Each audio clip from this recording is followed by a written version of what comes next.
Bismillahirrahmanirrahim. Assalamualaikum warahmatullahi wabarakatuh. Innal hamdalillah nahmaduhu wa nasta'inuhu wa nastaghfiruh wa na'udzu billahi min shururi anfusina wa min sayyiati a'malina. May yahdihillahu fala mudilla lahu wa yudlil fala hadiya lahu. Asyhadu an la ilaha illallah wa la syarika lahu wa asyhadu anna Muhammadan abduhu wa rasuluh sallallahu alaihi wa alihi wasallam wa man tabi'ahum bi ihsan ila yaumiddin, amma ba'd. Ma'asyiral ikhwani wa akhwati fillah, azanallahu wa iyyakum rahimani wa rahimakumullah. Pada pagi hari ini insyaallah taala kita akan lanjutkan dari pembahasan kita mengkaji ayat-ayat hukum seputar korban yang kita uraikan dari surah Al-Hajj. Ya. Dan ini pertemuan yang ketiga ya. Yang pertama kemarin kan di mana? Di Babut Tarbiyah, kemudian di Babul Jannah. Ini yang ketiga sekarang di Nurus Saba ini. Baik. Nah. Adapun bagi yang terlambat bisa dilihat di materinya ya, sudah disebarkan di di Sunnah ya. Nah. Baik.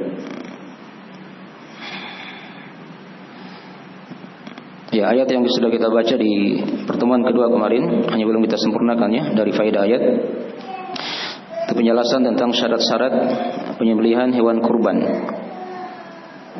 Jadi yang kita bahas di situ masalah orangnya yang mau menyembelih hewan kurban itu apa syarat-syaratnya supaya dia bisa dianggap syah sembelihannya. Itu kan sudah kita bahas di ayat di surah Al-Hajj ayat 28 ya. Lihat di dokumennya yang sudah dikirim. Yang pertemuan kedua kemarin.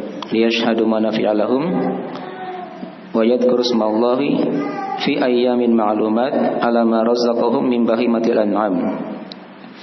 Fakulu minha wa at'imul ba'isal fakir. Ya. Ada terjemahannya sudah kita terangkan di bawah. Itu agar mereka menyaksikan berbagai manfaat.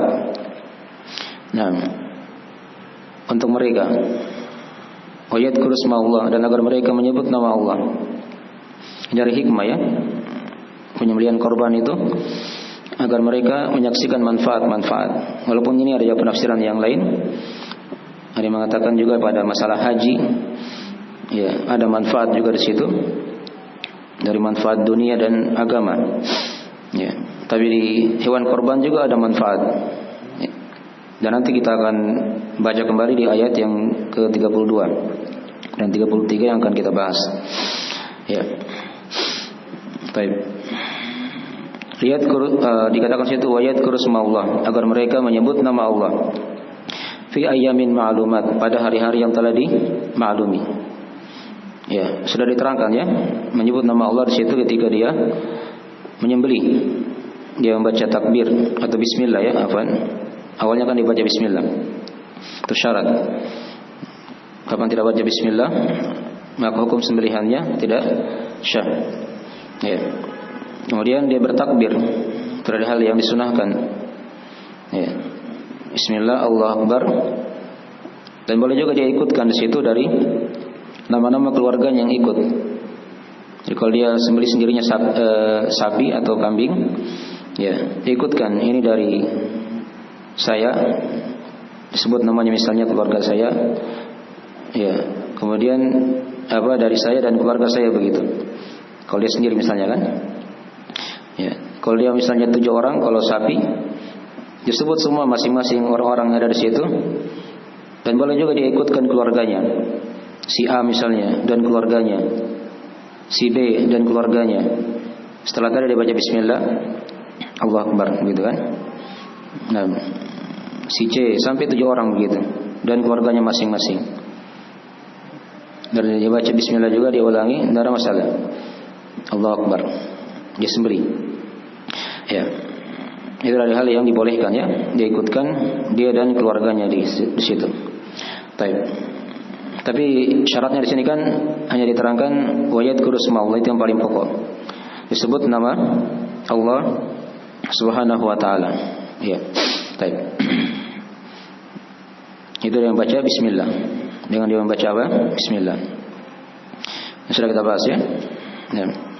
Fi ayamin ma'lumat, pada hari-hari yang telah dimaklumi. Ya. Sudah diterangkan ya.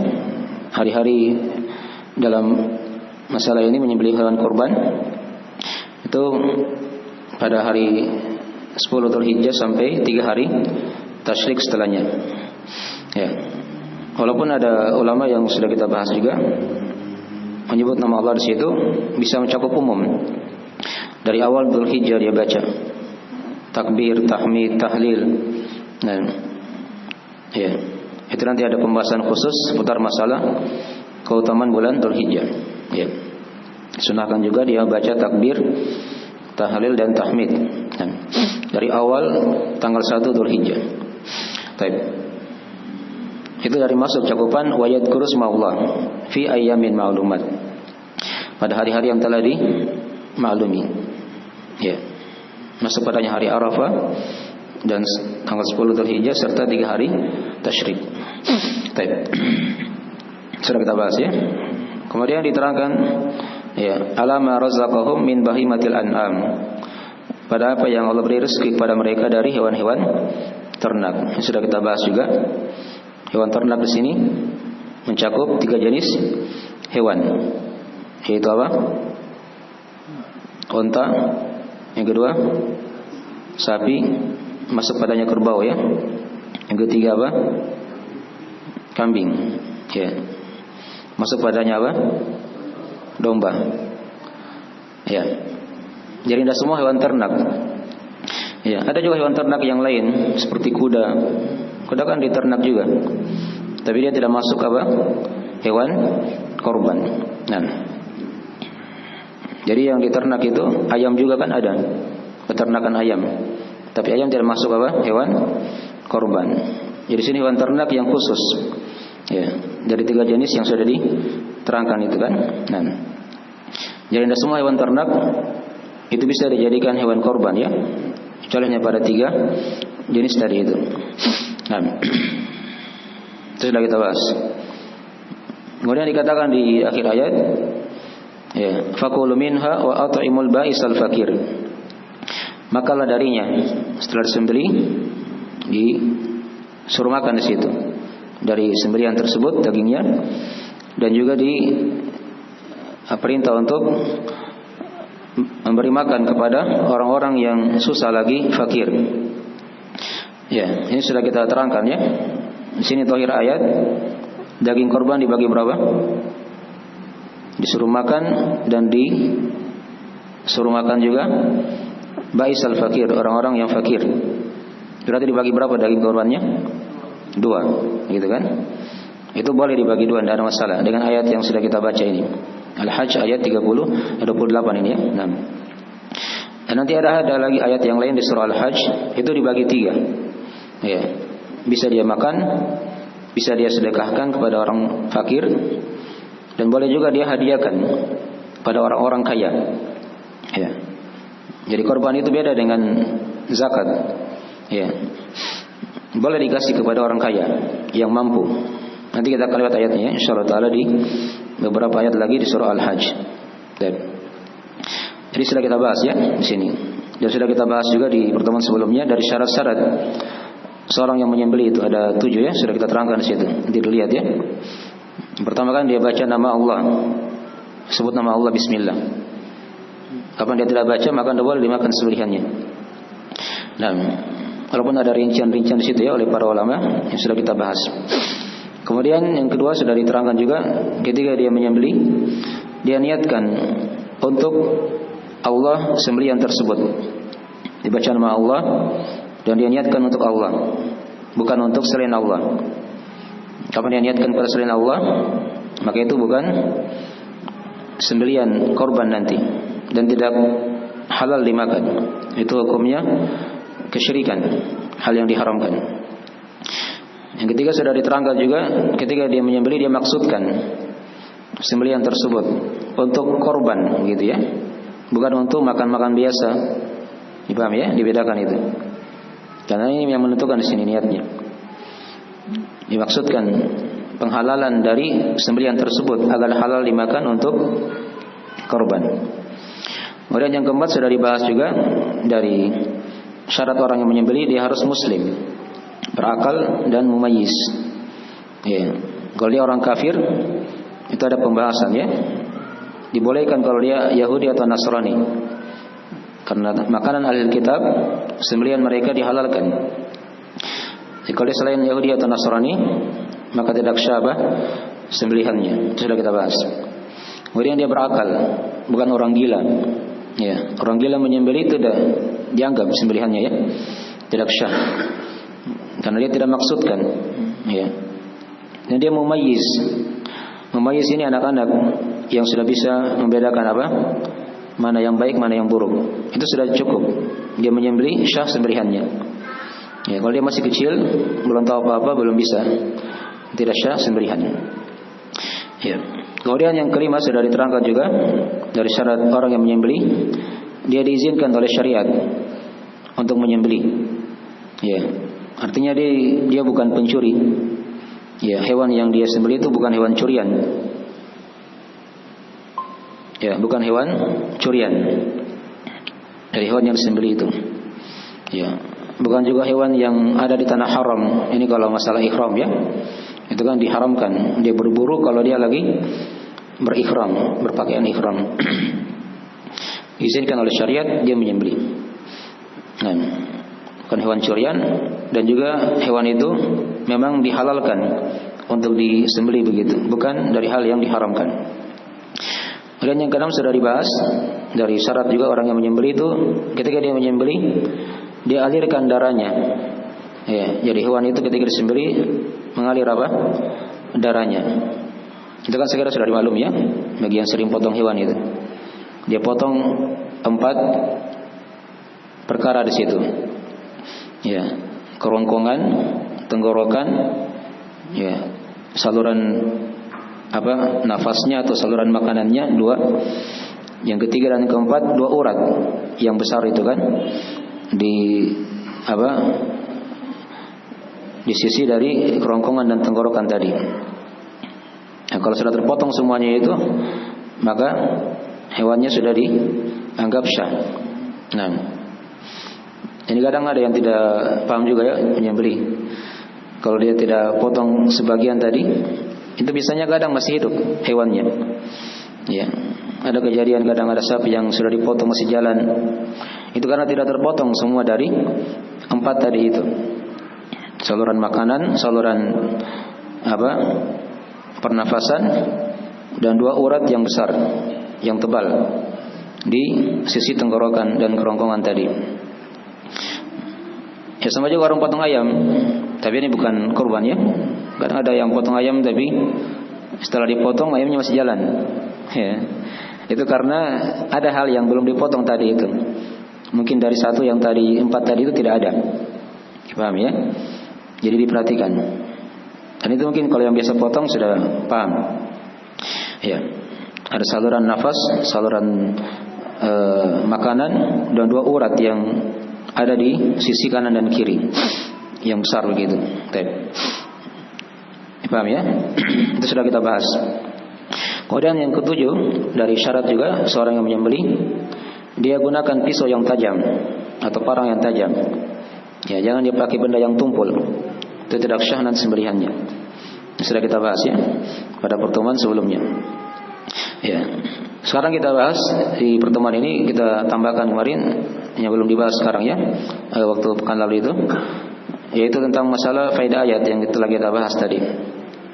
Jadi ayat yang sudah kita baca tadi, liyashhadu manafi'a lahum wa yadhkuru ismallah fi ayyamin ma'lumat ala ma razaqahum min bahimatil an'am faqulu minha wa at'imul ba'isal fakir. Ya. Situ ada beberapa faedah, kita sudah terangkan situ ada 10 faedah. Yang pertama di situ diterangkan kepada kita pada musim haji itu banyak manfaat. Ya, banyak manfaat yang sudah kita uraikan ya pada pertemuan sebelumnya. Ada manfaat dunia, ada manfaat akhirat. Kemudian yang kedua diterangkan hikmah penyembelihan hewan korban. Agar mereka menyebut nama Allah, sudah kita bahas. Di ayat juga sudah diterangkan. Faedah yang ketiga, penetapan nama Allah. Ya, jelas. Wa yadhkuru isma Allah. Faedah yang keempat, penetapan waktu penyembelihan kurban. Dikatakan tadi apa? Fi ayyamin ma'lumat. Ya. Dari tanggal 10 Dzulhijjah setelah salat Idul Adha sampai akhir sebelum matahari terbenam di hari 13 Dzulhijjah, di hari-hari tasyrik. Nah. Kemudian yang kelima dari faedah ayat, bolehnya menyembelih hewan pada malam hari. Ya. Jadi hari di situ maksudnya masuk juga malamnya ya. Walaupun ada sebagian ulama sudah kita terangkan juga, ada yang mengharamkan menyembelih pada malam hari. Tapi kalau dia bisa menyembelih di malam hari dan tidak terhalangi oleh gelapnya malam, maka tidak ada masalah. Ya. Kemudian yang keenam dari faedah ayat, penetapan sifat memberi rezeki untuk Allah. Jadi dikatakan tadi kan, alama razaqahum. Ya, pada apa yang Allah rezekikan kepada mereka. Yang ketujuh, penetapan sebagian syarat penyembelihan dan syarat hewan korban. Tadi sudah kita bahas, ada 7. Syarat hewan korban ini nanti kita akan rinci juga di tempatnya ya, di ayat yang lain. Tadi kan sudah diterangkan di antara syaratnya dari hewan ternak, kemudian disembelih pada waktunya. Tapi nanti ada rincian ya. Masalah umurnya itu akan ada pembahasan. Kemudian yang ke-8, disunahkan memakan sebagian dari daging hewan korban itu. Tadi kan dikatakan fakulu minha, makanlah darinya. Ya. Dan juga disunahkan juga memberi makan sebagian dari daging korban kepada al-ba'is al-fakir, orang yang susah lagi fakir. Dan yang ke-10 dari faedah ayat, bolehnya membagi daging korban menjadi 2 bagian. Menjadi 2 bagian. Ya, boleh ya dia bagi 2. Untuk dirinya dan keluarganya, dan dia bagi yang kedua untuk apa? Fakir miskin. Ya, nanti ada ayat yang lain kita akan baca, insyaallah taala nanti bisa dibagi 3. Itu di ayat di surah Al-Hajj juga, di ayat berikutnya nanti insyaallah taala. Baik. Sekarang kita masuk di ayat yang ketiga dari ayat-ayat hukum seputar korban. Lihat di HP-nya ya. Hanya belum dibahas ayatnya, belum diterangkan tafsir rinciannya. Ya. Di surah Al-Hajj ayat 32 dan 33. Yang dikirim itu di foto. Ya. Baik. Ini ayat yang ketiga dan yang keempat seputar ayat-ayat hukum masalah hewan korban. Dan diterangkan oleh Allah Subhanahu wa taala masih di surah Al-Hajj juga di ayat ke-32 dan 33. Dan kata Allah, syaitan Allah Ta'ala berfirman, "Dzalika wa may yu'azzim sya'airallah fa innaha min taqwal qulub. Lakum fiha manafi'u ila ajalin musamma, thumma mahilluha ila al-baitil atiq." Tapi ada terjemahan ayatnya ya. Mana ayatnya? Dikatakan di situ, "Dzalika wa may yu'azzim sya'airallah." Demikianlah. Ya. Dan siapa saja yang mengagungkan syiar-syiar Allah, fa innaha min taqwal qulub, maka itu dari ketakwaan dalam hati. Lakum fiha manafi'u, untuk kalian kata Allah ada manfaat-manfaat. Ya, padanya ya. Pada hewan korban itu. Ulangi lagi di sini ya. Ila ajalin musamma, sampai waktu yang ditentukan. Tsumma makhilluha ilal baitil atiq. Ya, kemudian tempat terakhirnya itu ya, penyembelihannya di al-baitil atiq. Ya, di Ka'bah. Ya, ini masih berkaitan juga dengan hadyu ya.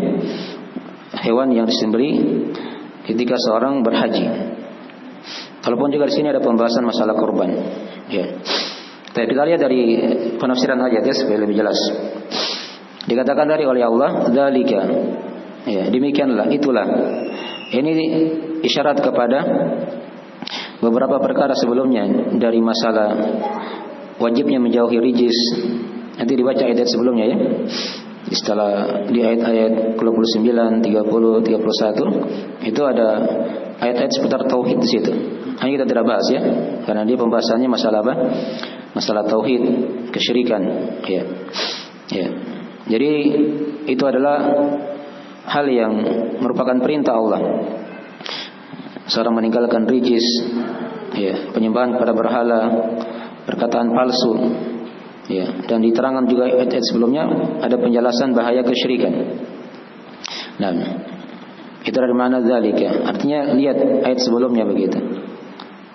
Tapi ada juga yang mengatakan dzalika di situ maksudnya itulah perintah Allah. Ya. Ada lagi mengatakan itulah perkara Allah. Nah, itu dari mana dzalika? Demikianlah, itulah.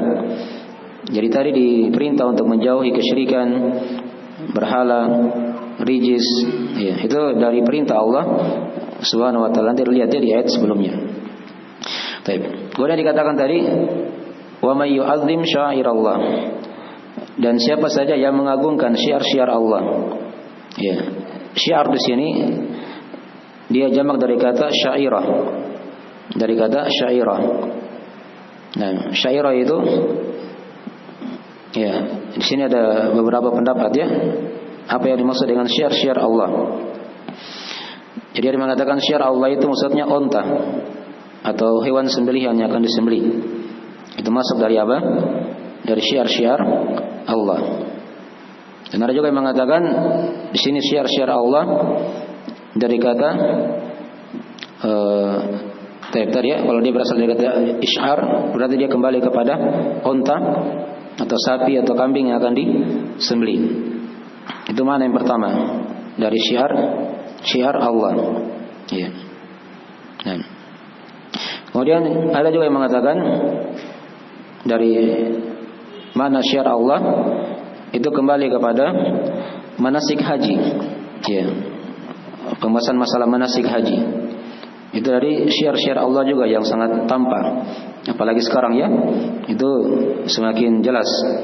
Di bulan Dzulhijjah nanti tampak di situ apa? Syiar-syiar Allah Subhanahu wa taala. Ya. Ada juga yang mengatakan syiar-syiar Allah adalah perkara agama Allah, simbol-simbol Allah. Simbol-simbol Allah. Ini 3 penafsiran ya dari makna syiar-syiar Allah. Jadi kalau penafsiran yang pertama tadi itu cocok dengan pembahasan kita di sini seputar masalah apa? Hewan korban. Ya. Jadi siapa yang agungkan syiar-syiar Allah berupa onta atau kalau di sini kan ada onta ya, berarti kita sapi atau kambing, itu dari ciri dari syiar-syiar Allah yang tampak nanti di hari raya korban. Diagungkan. Maksudnya apa diagungkan di situ? Nah, di sini juga dibahas oleh para ulama. Mengagungkan bukan artinya disembah itu hewan, enggak ya. Maksudnya di situ diagungkan syiar-syiar Allah yang kembali kepada mana yang pertama kalau yang dibahas tadi itu.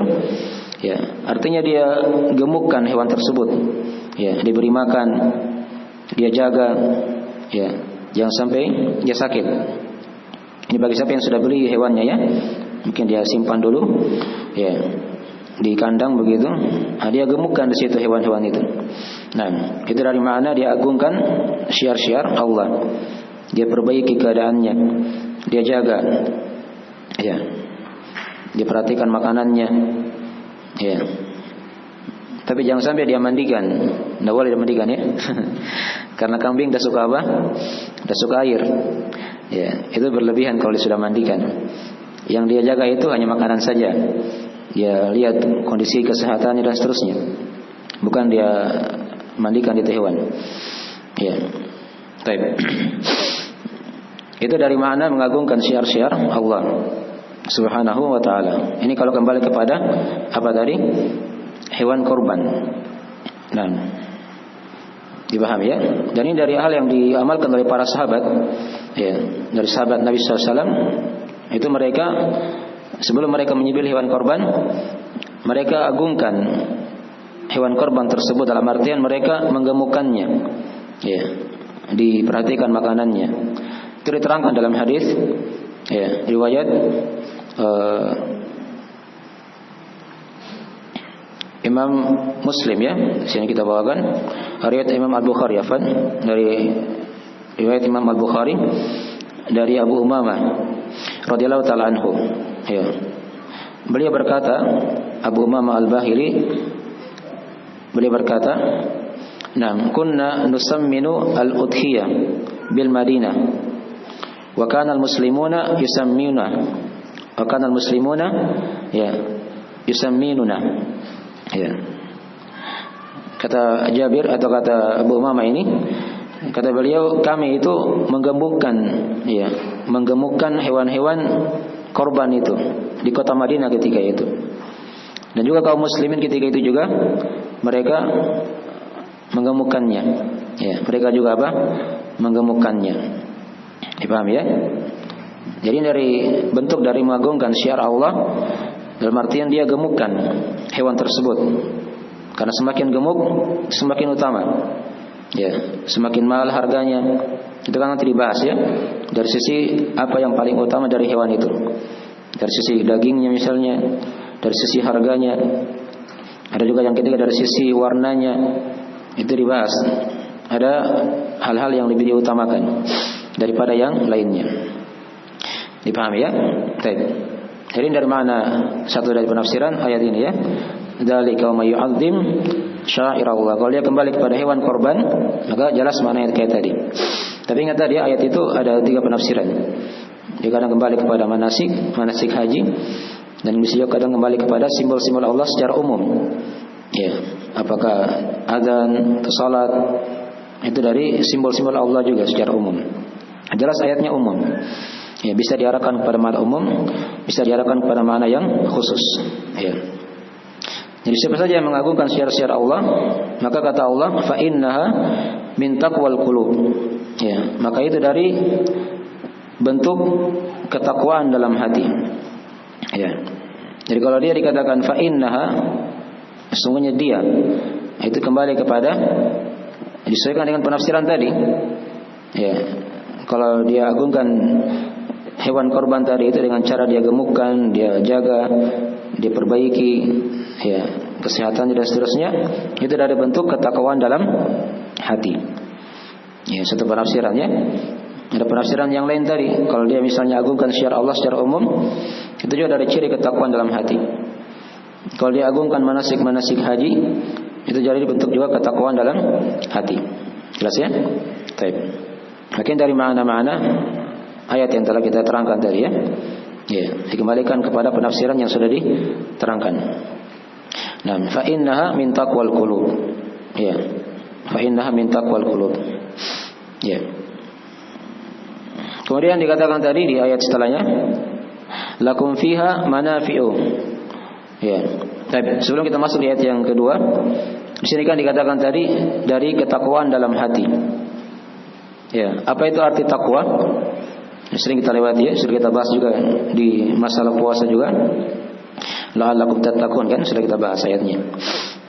Jadi takwa itu secara bahasa dia bermakna benteng atau perisai. Secara istilah dia bermakna seorang itu beramal ketaatan ya di atas petunjuk dari Allah karena mengharap pahala Allah. Itu takwa ya. Dilakukan perintah dengan dasar ilmu karena mengharap pahala. Kemudian dia jauhi larangan karena dasar ilmu juga. Ya. Karena takut akan siksaan Allah. Itu diantara definisi takwa yang paling baik, yang paling bagusnya ya, diterangkan oleh para ulama. Walaupun ada juga dari bahasa-bahasa yang lain dari sebagian sahabat dan tabi'in dalam memberikan definisi apa? Takwa. Tapi tadi yang paling banyak dinukil oleh para ulama. Ya. Dan takwa itu kata Nabi atau diterangkan di ayat ini ya, min taqwal qulub. Jadi takwa itu asalnya di hati. Asalnya di mana? Di hati.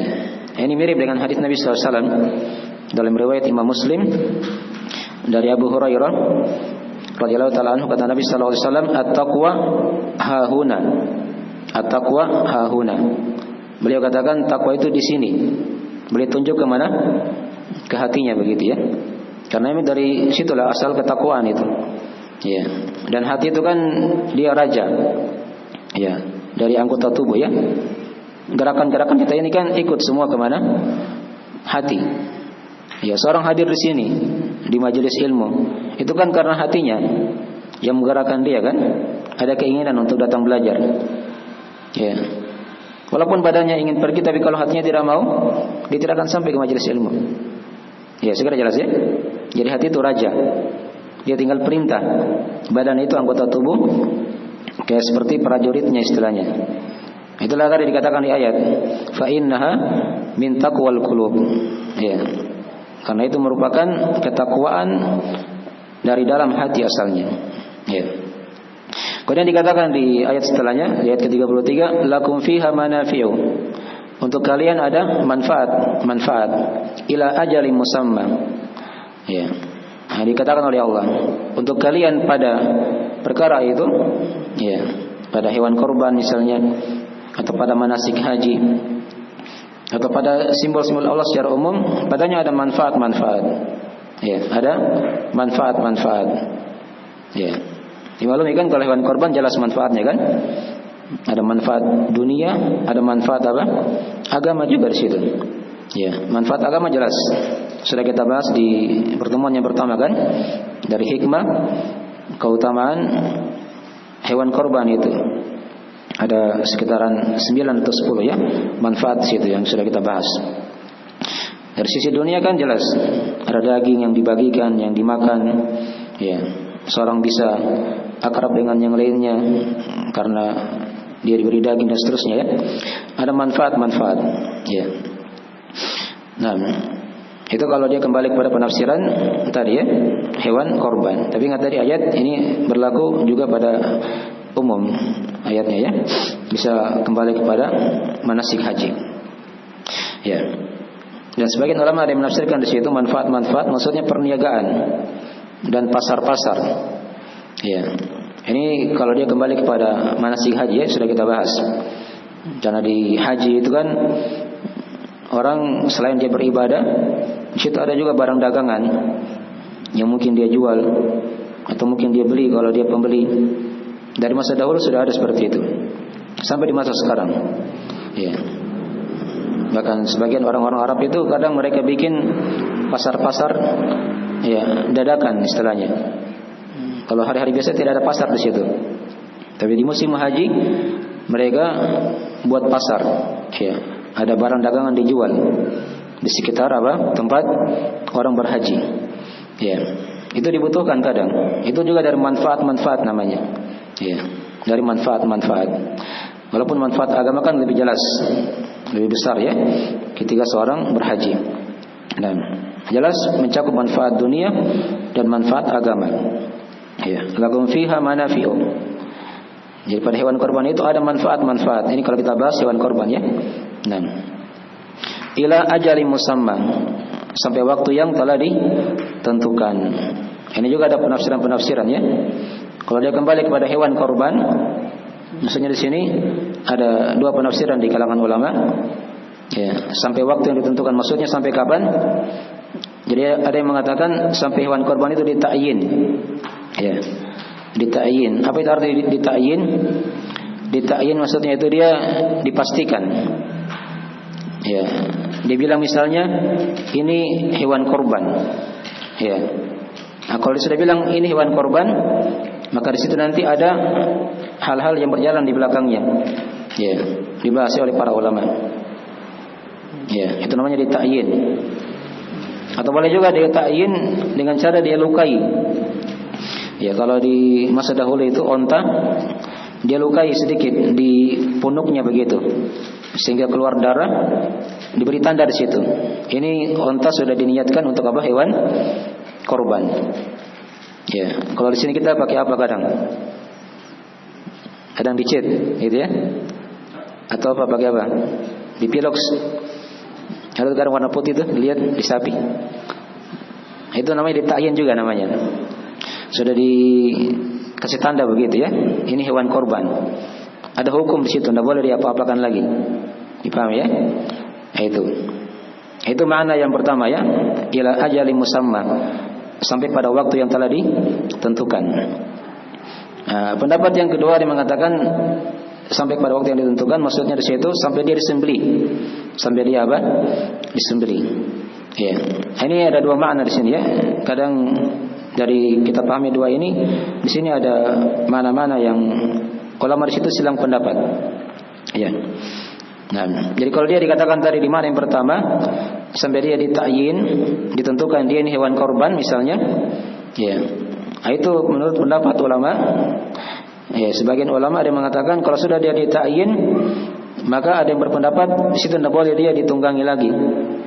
Ya, kalau onta tidak boleh ditunggangi. Kalau sapi tidak boleh dijadikan untuk pembajak apa? Sawah misalnya. Tidak boleh diperah susunya. Itu kalau sudah ditakyin namanya ya. Itu ada pendapat ulama seperti itu. Ya. Nah, dipahami ya? Ya. Jadi dijaga saja, jangan diapa-apakan lagi. Ini itu yang lebih utama ya, dari bentuk penjagaan kepada hewan korban. Walaupun juga ada yang mengatakan di sini sampai kepada waktu yang telah ditentukan, ila ajali musamma, maksudnya manfaat itu masih ada sampai dia disembelih. Ya, sampai dia apa? Disembelih. Maksudnya begini ya, walaupun dia sudah ditakyin, ya, tetap boleh ini pendapat yang kedua ya. Boleh ditunggangi dia, boleh dipakai bajak sawah, boleh diperah susunya. Ini pendapat yang kedua ya. Pendapat yang kedua. Sampai dia disembelih. Itu namanya kata mereka sampai waktu yang ditentukan. Itu dua pendapat ya di kalangan ulama dalam masalah ini. Jadi ada yang mengatakan kalau sudah ditakyin tidak boleh dipakai-pakai lagi itu hewan. Ya, karena dia sudah hewan korban diniatkan sudah. Ada pendapat yang kedua tidak. Ketika dia sudah ditakyin tidak ada masalah. Ya, dia pakai kalau ada keperluan begitu ya. Tapi ingat kalau ada apa? Kalau ada keperluan.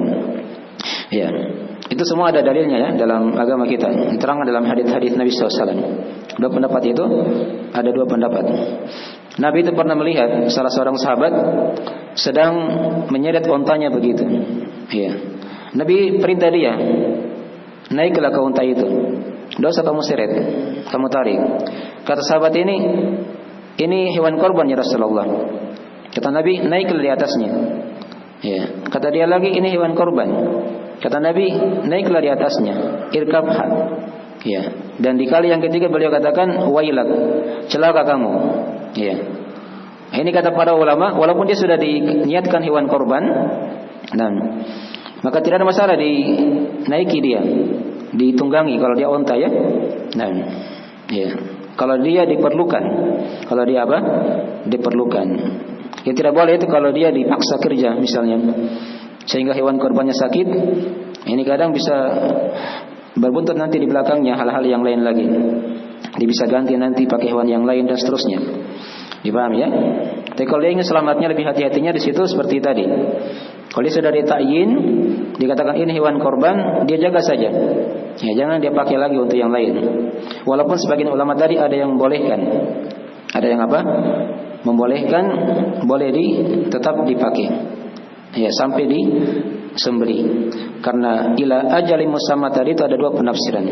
Ada dua penafsiran, walaupun kebanyakan ulama itu memilih pendapat yang pertama. Baik. Dipaham ya? Ini dari mana lakum fiha manafi'u. Ya. Untuk kalian pada hewan korban itu ada manfaat-manfaat. Ila ajali musamma, sampai kepada waktu yang ditentukan. Tadi ada dua makna tadi situ ya. Ada yang mengatakan sampai dia ditakyin, setelah itu sudah stop. Enggak boleh lagi dimanfaatkan. Pendapat yang kedua tadi ada yang mengatakan tidak ada masalah. Ya, dimanfaatkan sampai dia disembelih. Karena ada yang mengatakan ila ajali musamma artinya sampai dia apa? Disembelih. Ya. Thumma makhilluha ilal baitil atiq. Kemudian akhirnya itu sampai ke Baitul Atiq. Ya. Sampai ke rumah Allah yaitu Ka'bah. Itu kalau dia di pembahasan haji ya. Itu ada pembahasannya di masalah haji. Nanti dia di situ disyariatkan dia menyembelih hadiunya di Mekah atau masih di tanah haram. Ya, masih di tanah haram. Itu ada pembahasan yang panjang di masalah apa? Di masalah haji. Ya, yang jelas ayat ini yang kita telah bahas, dua ayat ini penjelasan kepada kita ya. Di sini tentang masalah apa? Nah, Allah memuji dari hamba-hambanya yang mengagungkan syiar-syiarnya. Apakah kembali kepada simbol-simbol Allah tadi, atau kembali kepada hewan korbannya, atau kembali kepada perkara dari manasik haji itu. Nah, dipuji semuanya ketika dia agungkan syiar-syiar Allah Subhanahu wa taala. Ya, kalau tadi hewan korban dia gemukkan, diperlakukan dengan baik, dia jaga. Dipaham ya? dan seterusnya ya. Itu merupakan ciri ketakwaan dalam hati. Dan tadi diterangkan oleh Allah, pada hewan kurban itu ada manfaat-manfaat. Nah, sampai waktu yang telah ditentukan, dan sudah diterangkan tadi ada dua makna dari waktu yang telah ditentukan itu. Jelas ya? Nah, itu ada manfaat dunia, ada juga manfaat akhirat di situ, manfaat agama. Ya, thumma mahilluha ilal baitil atiq, sampailah dia akhirnya disembelih di al baitil atiq. Ya, al bait al atiq ini nama dari Ka'bah ya. Al bait itu kan rumah. Dia pakai alif lam di situ ya, menunjukkan rumah itu sudah dimaklumi. Ya, rumah yang sudah dimaklumi. Baik, sedikit lagi ya. Al atiq artinya rumah yang sudah terdahulu, yang lama, yang terdahulu. Yaitu sifat dari Ka'bah ya. Bahkan Ka'bah itu kan rumah yang pertama yang diletakkan di muka bumi. Ya, inna awwala baitin wudi'a lin-nas ya lalladzi bi Bakkah mubaraka. Ya, sesungguhnya awal rumah yang pertama yang diletakkan oleh manusia di muka bumi itu ya adalah Ka'bah ini. Ya. Nah, baik. Jadi rumah yang sudah lama itu namanya Al-Baitul Atiq. Ada juga yang mengatakan al-atiq artinya dari makna yang mulia. Ya, rumah yang mulia. Ya. Jadi ayat ini menjelaskan tadi ya seputar, jadi di antara penafsirannya masih pembahasan masalah hewan korban. Jadi intinya ketika seorang diagungkan syiar-syiar Allah dari hewan korban tersebut, ya dengan cara dia gemukkan sebelum dia sembelih, dia jaga, dia perbaiki, ya kesehatannya dan seterusnya, maka ini dari ciri ketakwaan dalam hati. Ya.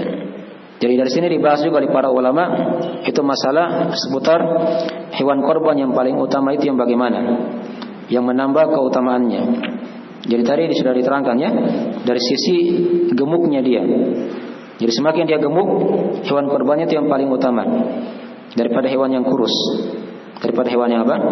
Yang kurus. Kemudian yang kedua kadang dilihat dari sisi harganya. Dari sisi harganya.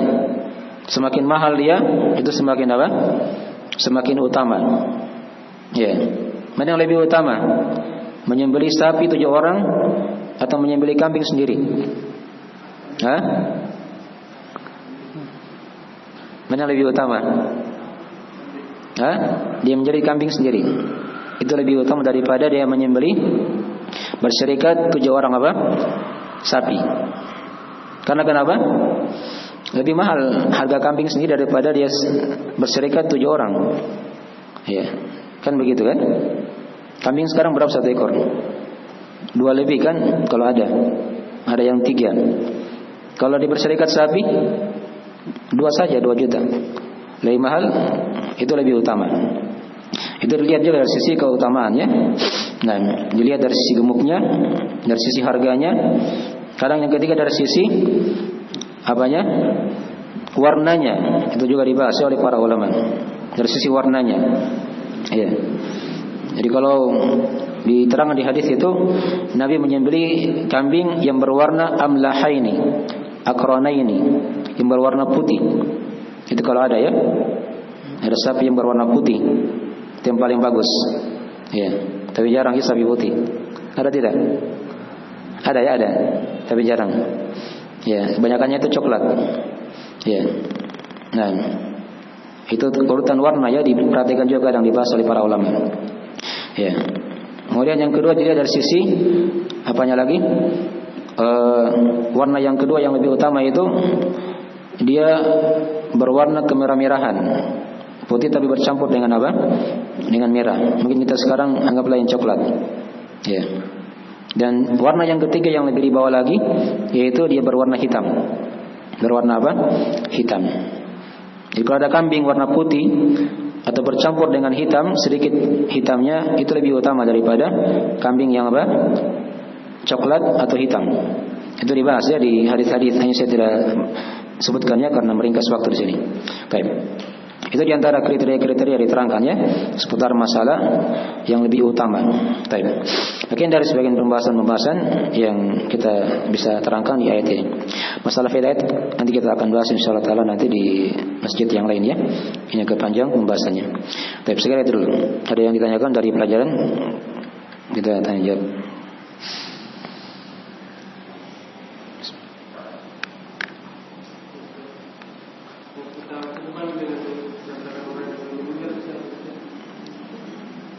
Ya, ini ada yang bertanya masalah berkorban dan dia niatkan juga untuk orang yang sudah meninggal. Ya, tidak ada masalah kalau dia ikutkan ya. Tapi dengan syarat itu dari keluarganya. Ya. Nabi itu ketika menyembelih kambing, beliau berdoa di situ. Bismillah, Allahu Akbar. Allahumma taqabbal min Muhammad, ya, wa min ali Muhammad. Ya. Ya Allah, terimalah dari Muhammad dan keluarga Muhammad. Keluarga Muhammad. Di sini kata para ulama, keluarga Muhammad di sini umum. Yang masih hidup dan yang sudah apa? Meninggal. Nabi kan ketika itu sudah duluan wafat Khadijah, istri beliau yang paling beliau cintai. Ya. Sudah duluan juga wafat Hamzah. Ya. Hamzah ini paman Nabi SAW yang paling beliau cintai juga. Tapi tidak ada dinukil dari hadis Nabi buatkan korban khusus untuk Khadijah ini, untuk Hamzah ini. Tidak ada ya. Yang ada itu hanya beliau ikutkan saja. Ya, beliau ikutkan. Itu dibahas lagi oleh para ulama, apa hukumnya orang berkurban untuk orang mati. Ya. Sendiri dia niatkan. Itu Nabi tidak pernah lakukan seperti itu ya. Walaupun boleh, kalau dia niatkan boleh, tidak ada masalah. Tapi kalau dia ingin bagusnya, dia lihat seperti tadi yang sudah diterangkan hadisnya. Dia ikutkan orang mati tadi itu, orang yang mati diikutkan kepada orang yang apa? Yang hidup. Ya, supaya semuanya itu bisa dapat pahala. Dapat pahala. Kalau dia niatkan untuk orang mati, dia tidak dapat pahala yang hidup ini, akan rugi. Sementara ada tuntunan di situ. Nabi niatkan dia untuk beliau dan untuk keluarganya yang masih hidup dan yang sudah apa? Meninggal. Jelas ya? Baik.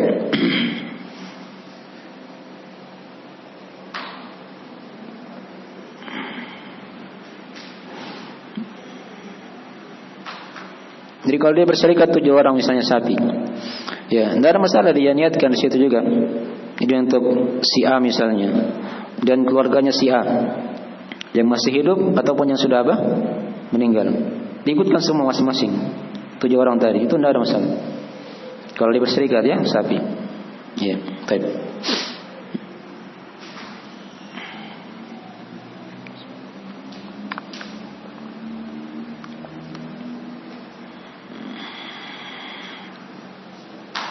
Yang lain? Di belakang ada di akhwat. Itu saja kalau ada pertanyaan sedikit kita sedang.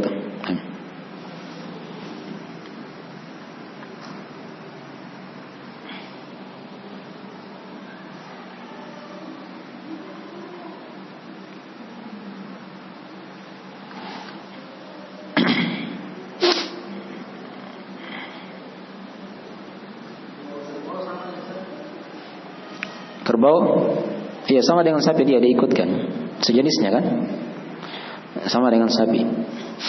Iya, jadi bisa 7 orang juga dia berserikat. Nanti kita akan bahas ya, mungkin di ayat-ayat yang lain. 7 orang berserikat menyembelih apa? Kerbau. Nah.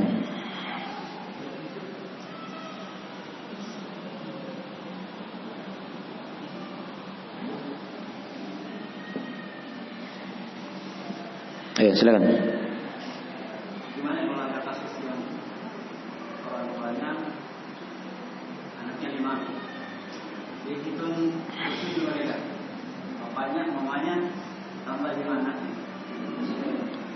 Masih hidup semua. Berserikat 7 orang, satu keluarga menyembelih sapi misalnya. Ya, tidak ada masalah ya. Ya, itu 7 orang juga kan. Itu kan tidak mesti harus beda keluarga, tidak mesti ya. Ya, satu orang bisa dia hadiahkan juga kepada yang lain kalau dia ingin kasih kambing misalnya, itu dipakai disembelih, tidak ada masalah. Ya. Kalau tadi yang ditanyakan, di situ ada 7 orang satu rumah dan dia patungan beli sapi, juga syah sembelihannya dihitung. Nah, walaupun juga kalau dia sendiri misalnya, dia bilang ini untuk saya dan keluarga saya juga sudah cukup. Ya, dipahami ya. Tergantung dari niatnya aja. Mau dia bagi bagaimana, mau dia pakai bagaimana itu hewan. Mau bagi itu juga atau apa? Dia sendiri dan dia niatkan sekaligus keluarganya. Dipahami ya? Yang tidak boleh itu yang sering kadang sekarang ya, kadang kita lihat itu. Dia satu kantor sembelih sapi. Ya, boleh tidak? Hah? Satu fakultas sembelih sapi. Satu sekolah sembelih sapi korban. Syah tidak? Tidak syah. Itu puluhan orang di situ. Ya. Sudah lewat 7 orang. Jadi itu bukan korban namanya, itu hanya daging biasa. Sedekah biasa, bukan dianggap sebagai apa? Korban. Ya. Hanya kadang orang tidak paham ya masalah itu. Ya, tidak paham masalah itu ya. Baik. Satu lagi, kalau tidak ada kita tutup.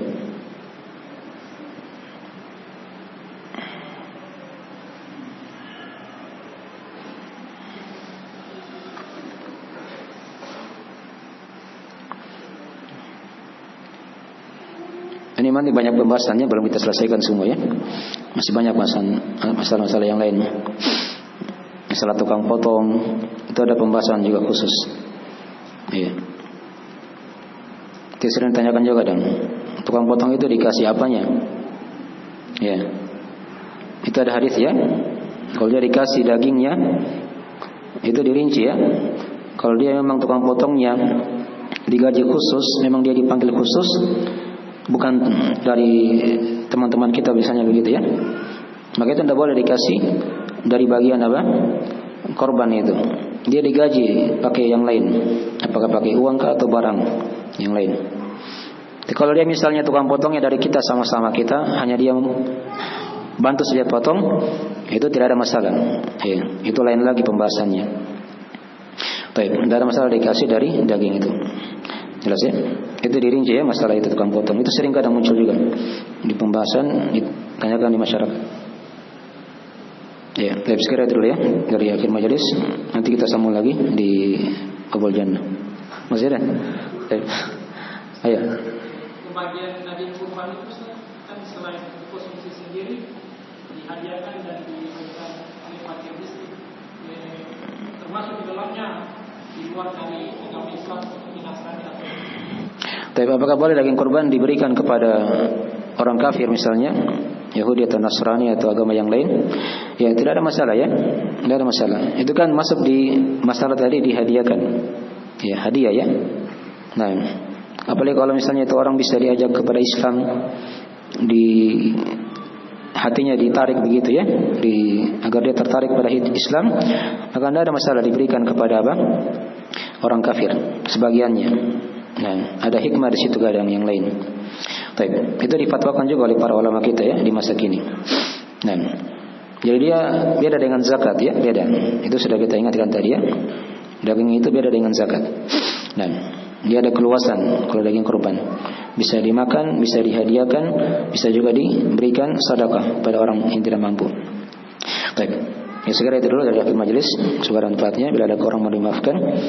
Subhanakallahumma bihamdik, asyhadu an la ilaha illa anta, astaghfiruka wa atubu ilaik. Assalamualaikum warahmatullahi wabarakatuh.